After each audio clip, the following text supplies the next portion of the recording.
নমস্কার, লুসির রান্নাঘরে স্বাগত। আমি লুসি। আজকের আবার চলে এসেছি নতুন একটি রেসিপি নিয়ে। আজকের রেসিপি ফুলকপি আলু দিয়ে ট্যাংরা মাছের ঝোল। ট্যাংরা মাছের ঝোল করার জন্য ট্যাংরা মাছগুলোকে আমি কেটে নিয়েছি, আর মাছের উপরে এখন দিয়ে দিচ্ছি লবণ আর হলুদ। লবণ আর হলুদটা ভালো করে মাছের সঙ্গে মিশিয়ে নিচ্ছি।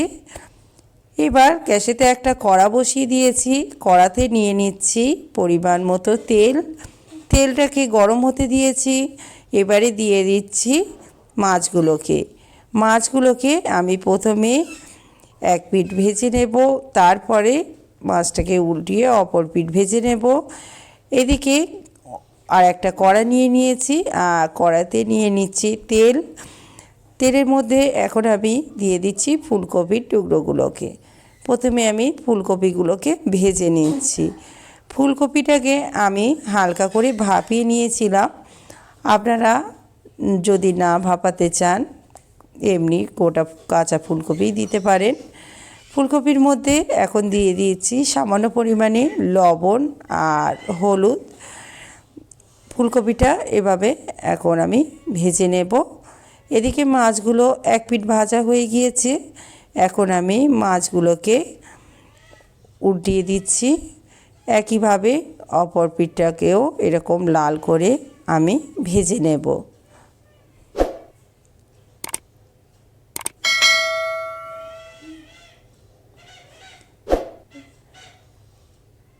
এদিকে ফুলকপিগুলো ভাজা হয়ে এসছে, আর একটু ভেজে নিয়ে আমি ফুলকপিটাকে তুলে নেব।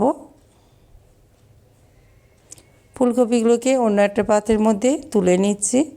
ওই কড়াতেই আবারও আমি একটু তেল নিয়ে নিচ্ছি, আর তেলের মধ্যে এখন দিয়ে দিচ্ছি কিছু গোটা জিরে।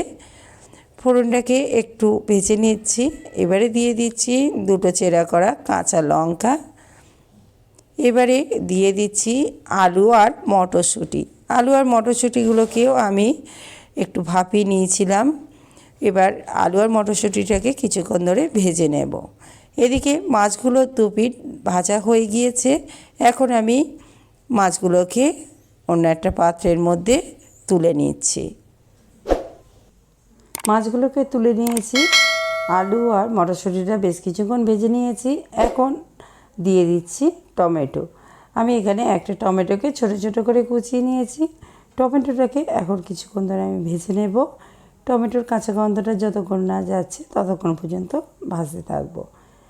টমেটোটা বেশ কিছুক্ষণ ভেজে নিয়েছি। এখন দিয়ে দিয়েছি 1 চামচ লবণ, 1 চামচ হলুদের গুঁড়ো, আর দিচ্ছি 1/2 চামচ লঙ্কার গুঁড়ো, আর দেব 1 চামচ আদা বাটা আর 1 চামচ জিরে বাটা।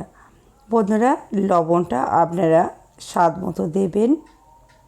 এখন আমি সব কিছু দিয়ে সামান্য একটু জল দিয়ে দেব, আর মশলাটাকে বেশ ভালো করে কষিয়ে নেব।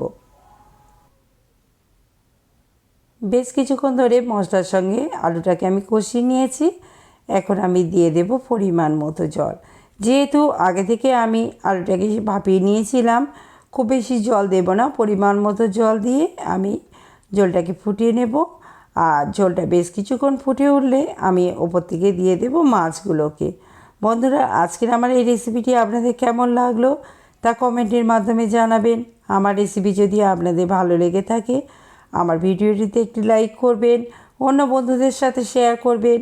আর আমার রেসিপি যদি আপনাদের ভালো লেগে থাকে আমার চ্যানেলটিকে একটি সাবস্ক্রাইব করার অনুরোধ রইল।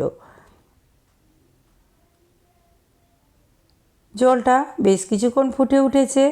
এখন দিয়ে দিয়েছি ওপর থেকে কিছু ধনেপাতা কুচি আর আগে থেকে ভেজে রাখা মাছ আর ফুলকপিগুলোকে। এবার আরও মিনিট 2 ফুটিয়ে নিয়ে আমি ঝোলটাকে নামিয়ে নেব। আর এটা আমি দুপুরবেলার ভাতের সঙ্গে পরিবেশন করব। বন্ধুরা, অবশ্যই বাড়িতে ট্রাই করে দেখবেন। আশা করি আপনাদের বাড়ির ছোট থেকে বড় সবাইয়েরই খুব ভালো লাগবে। ঝোলটা 2 মিনিট আমি ফুটিয়ে নিয়েছি। এবার গ্যাসটাকে অফ করে দিয়েছি, আর এটাকে আমি পরিবেশনের জন্য নামিয়ে নিয়েছি। তাহলে বন্ধুরা, আজকের রেসিপি এই পর্যন্ত।